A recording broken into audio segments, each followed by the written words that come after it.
wabarakatuh. Wilujeng enjing sadayana patepang deui sareng abdi Ani Widayanti anu bade nepikeun warta tanganyarna dinten ieu. Dina awal April 2020 genep Maluku Utara kaguncang gempa kuat 7,3 dugi ka 7,4 skala Richter numutkeun BMKG.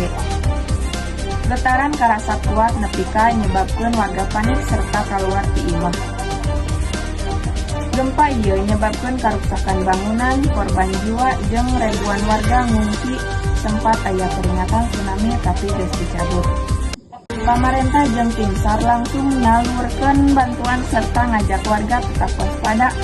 Pamarentah babarengan jeung tim SAR, TNI, polisi, serta relawan langsung turun tangan ka lapangan pikeun ngalakukeun penanganan darurat.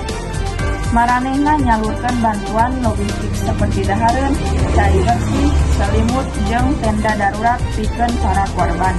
Bantuan medis oge terus dipasikeun ka warga anu tatu atawa gering. Kajadian ieu ngingetkeun urang pentingna siap siaga dina bencana. Piharep masyarakat bisa leuwih sadar kana pentingna persiapan diri seperti nyaho jalur evakuasi, nyiapkeun perlengkapan darurat serta tetap tenang nalika kejadian bencana.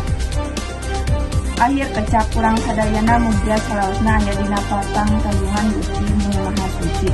Serta para korban anu kapangaruhan kau bencana tiasa diberi kekuatan jeung kesabaran.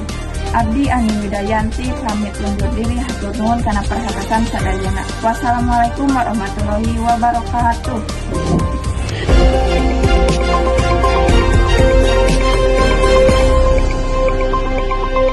Audio Jungle.